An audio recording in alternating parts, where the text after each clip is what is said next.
আসসালামু আলাইকুম everyone, welcome back to my channel Kajol's recipe.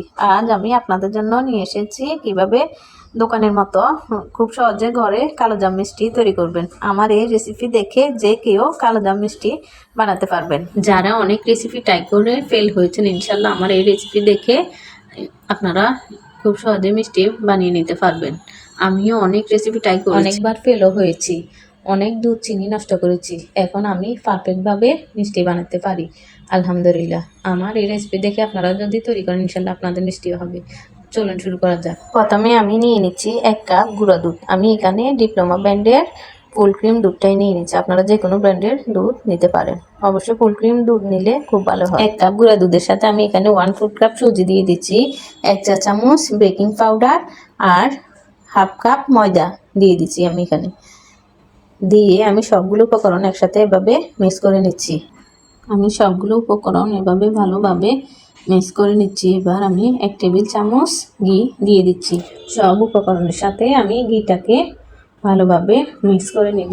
ঘি আর মিক্সচারটা আমি এভাবে ভালোভাবে হাত দিয়ে ডলে ডলে মিক্স করে নেব। আপনারা দেখে বুঝে নেন আমি কিভাবে মিক্স করে নিচ্ছি। এতে এভাবে ডলে ডলে মিক্স করলে মিষ্টির ভিতরে একটা ঘিয়ের একটা ঘ্রাণ থাকে। এই যে দেখেন, এভাবে মিক্স করে নেবেন। মিক্স করতে করতে যখন আপনারা দেখবেন এই যে হাতে এভাবে নিয়ে এরকম করে দেখবেন, যখন এরকম হয়ে যাবে তখন ভাববেন কি এটা মিক্স করা হয়ে গেছে। এখন আমি এইখানে 2/4 কাপ নর্মাল তাপমাত্রার দুধ মিক্স করে নিব। প্রথমে আমি 1/4 কাপ দিয়ে আলতো হাতে মিক্স করে নিচ্ছি। এখানে কোনো তাড়াহুড়া করতে যাবেন না, আলতো হাতে মিক্স করতে হবে। এখানে তাড়াহুড়া করতে গেলে মিষ্টি ভালো হবে না, চুপসে যাবে অথবা শক্ত হয়ে যাবে। এখানে কোনো তাড়াহুড়া করা যাবে না, আমি বারবার বলে দিচ্ছি। এখানে আলতো হাতে আপনারা সুন্দরভাবে এটা মিক্স করে নেবেন। কোনো রকম মিক্স হইলেই হয়েছে, বেশি মিক্স করতে যাবেন না। এই যে আমার এটা মিক্স করা হয়ে গেছে। মিক্স করা হয়ে গেলে আমি এটাকে একটা সাইডে 10 মিনিটের জন্য রেখে দিব। 10 মিনিট পর আবার ফিরে আসবে। দেখেন আমার মিক্সচারটা এরকম আঠালো ভাবটা চলে গেছে। এখন আমি এখানে হাতে ঘি নিয়ে 2 হাতে একটু এভাবে মেখে নিয়ে আমি কালো জামে শেপ করে নিব। কিভাবে আমি শেপ করব আপনারা দেখে নিন। এখন আমি একটা চামচ দিয়ে এভাবে হাতে একটু নিয়ে প্রথমে এরকম করব। এবার একটু গোল করে কালো জামের শেপ দিয়ে দিব। কিভাবে আমি দিয়ে দিচ্ছি আপনারা দেখে বুঝে নেন। প্রথমে এরকম করব, এরপরে কালো জামের শেপটা দিব। এই যে দেখেন, এভাবে আমি সবগুলা মিষ্টি এভাবে বানিয়ে নেব। চামচের সাহায্যে নিলে ভালো হয়, আপনাদের সবগুলো মিষ্টি একই সাইজের হবে। প্রথমে আমি গোল করে নিয়ে এভাবে মসৃণ করে নিব। মসৃণ করে তারপরে কালো জামের শেপ করে নিব। এখানে যেন মিষ্টির গায়ে কোনো ফাটল না থাকে। এখানে মিষ্টির গায়ে ফাটল থাকলে ভাজার সময় এটা ভেঙে যাবে, ভিতরে তেল ঢুকে যাবে। এটা আপনারা খেয়াল রাখবেন। সবগুলো মিষ্টি আমি এই যে দেখুন এভাবে মসৃণ করে বানিয়ে নিয়েছি। এবার ভাজার পালা। আমি একটা ফ্রাই প্যানে পর্যাপ্ত পরিমাণ তেল দিয়ে দিচ্ছি। তেল দিয়ে তেলটা হালকা গরম।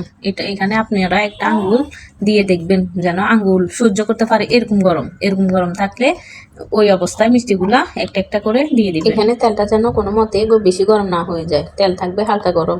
হালকা গরম থাকা অবস্থায় মিষ্টিগুলা এক এক করে তেলের ভিতরে দিয়ে এবার আপনার চুলার আঁচটা থাকবে একবারে লো মিডিয়ামে। যখন এগুলা 5 মিনিট পর্যন্ত আপনারা ভাজবেন, তখন দেখবেন মিষ্টিগুলো ফুলে ডাবল হয়ে গেছে। যখন মিষ্টিগুলো তেলের উপরে এভাবে ফুলে বেশি উঠবে, তখন ফ্রাই প্যানের হাতল ধরে এভাবে নেড়ে দিবেন। এই পর্যায়ে মিষ্টিগুলো অনেক নরম থাকে, কোনোভাবে স্প্যাচুলার অথবা চামচ দিয়ে নাড়ানো যাবে না। যখন দেখবেন মিষ্টিগুলো তেলের উপরে ফুলে ডাবল হয়ে বেশি উঠেছে, ওই পর্যায়ে চুলার আঁচটা লো থেকে মিডিয়াম করে দিবেন। যখন মিষ্টিগুলো এরকম লালচে কালার হয়ে আসবে, তখন আমি মিডিয়াম আছে মিষ্টিগুলোকে স্প্যাচুলা দিয়ে এভাবে নেড়ে চেড়ে ভেজে নিব। পছন্দ মতো কালার আসা পর্যন্ত এভাবে অনবরত নেড়ে চেড়ে ভেজে নিতে হবে। স্প্যাচুলা দিয়ে অনবরত এভাবে নেড়ে চেড়ে মিষ্টিগুলো ভেজে নিতে হবে। কালো জামের কালার আসা পর্যন্ত স্প্যাচুলা দিয়ে এভাবে নেড়ে চেড়ে মিষ্টিগুলো ভাজতে হবে। কালার আসা পর্যন্ত স্প্যাচুলা দিয়ে এভাবে নাড়তে হবে। নেড়ে চেড়ে আমি কালো জামের কালার নিয়ে আসবো। এই যে নাড়তে নাড়তে আমার কালো জামের কালার চলে এসেছে। দেখুন আমি এই পর্যায়ে উঠিয়ে নিয়েছি। আপনারা আপনাদের পছন্দ অনুযায়ী উঠিয়ে নেবেন। আরও কালোও করতে পারেন অথবা আর একটু আগেও উঠাই ফেলতে পারেন। এটা আপনাদের পছন্দ অনুযায়ী আপনারা উঠাই নেবেন। আমার এরকম কালার পছন্দ, তাই আমি এই পর্যায়ে উঠাই নিচ্ছি। মিষ্টিগুলো উঠিয়ে আমি একটা প্লেটে রেখে দিচ্ছি। এখন আমি মিষ্টির জন্য শিরা তৈরি করে নেব। শিরার জন্য আমি এখানে নিয়ে নিচ্ছি টোটাল 4 কাপ পানি, 2 কাপ চিনি এবং 4টা এলাচ দিয়ে দিচ্ছি। দিয়ে আমি শিরাটাকে নেড়ে চেড়ে জাল করে একটা বলক নিয়ে আসব।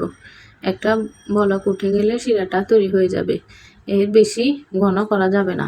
যখন একটা শিরার ভিতরে একটা বলক চলে আসবে তখন আমার শিরা রেডি হয়ে যাবে। তখন আমি এই পর্যায়ে মিষ্টিগুলো দিয়ে দিব। মিষ্টিগুলো থাকবে হালকা গরম, শিরাটা থাকবে ফুটন্ত গরম। সে মিষ্টিটা আপনারা হাতে রেখে দেখবেন যেন হাতে সহ্য করা যায় এরকম গরম থাকে। এরকম গরম অবস্থায় ফুটন্ত গরম শিরাতে মিষ্টিগুলো দিয়ে দিবেন। দিয়ে আমি চুলার আঁচটা থাকবে হাই হিটে আমি এই মিষ্টিগুলোকে পুরো 15 মিনিট জাল করে নিব। এই 15 মিনিটে চুলার আঁচ বাড়ানো যাবে না, কমানো যাবে না, এটা খেয়াল রাখবেন। আর ঢাকনাটাও উঠানো যাবে না। 15 মিনিট পর আমি ঢাকনা উঠিয়ে মিষ্টিগুলো নেড়ে ছেড়ে আমি এখানে দিয়ে দিব ফুটন্ত গরম পানি, টোটাল 2 কাপ। এই পর্যায়ে শিরাটা একটু ঘন হয়ে আসবে। শিরাটা পাতলা হওয়ার জন্য 2 কাপ ফুটন্ত গরম পানি দিয়ে আমি ঢাকনাটা দিয়ে চুলার আঁচটা লো হিটে রেখে আবার 10 মিনিট জাল করে নিব। 10 মিনিট পর আমি ঢাকনা উঠিয়ে নিয়েছি। দেখুন আমার মিষ্টিগুলো কতটা পারফেক্ট হয়েছে, মাশাআল্লাহ ফুলে টুইটুম্বুল হয়ে গেছে। এখন আমি এই শিরার ভিতরে মিষ্টিগুলোকে 2 ঘন্টা রেখে দিয়েছি। দেখেন 2 ঘন্টা পরে শিরা খেয়ে মিষ্টিগুলো একবারে রসে ভরে টইটুম্বুল হয়ে গেছে। তারপর আমি মিষ্টিগুলোকে একটা সার্ভিং ডিশে সার্ভ করে নিচ্ছি। আপনারা আমার এই মিষ্টির রেসিপিটা ট্রাই করে দেখবেন বাসায়। যারা কখনো বাসায় মিষ্টি তৈরি করেননি ইনশাল্লাহ তারাও মিষ্টি তৈরি করতে পারবেন। এটা আমার সকল টিপস ফলো করে তৈরি করবেন, দেখবেন আপনাদের মিষ্টি একদম আমার মতো এরকম পারফেক্ট হবে। যারা আমার এই ভিডিওটি ইউটিউব চ্যানেল থেকে দেখতেছেন আমার চ্যানেলটি সাবস্ক্রাইব করে দিবেন এবং লাইক কমেন্ট শেয়ার করে আমার পাশে থাকবেন। আর যারা আমার এই ভিডিওটি ফেসবুক পেজ থেকে দেখতেছেন প্লিজ আমার পেজটা ফলো করে দিবেন এবং লাইক কমেন্ট শেয়ার করে আমার পাশে থাকবেন। আপনাদের বোঝার সুবিধাতে আমি আপনাদেরকে একটা মিষ্টি কেটে দেখাচ্ছি। আজ এই পর্যন্ত, সবাই ভালো থাকবেন। আল্লাহ হাফেজ।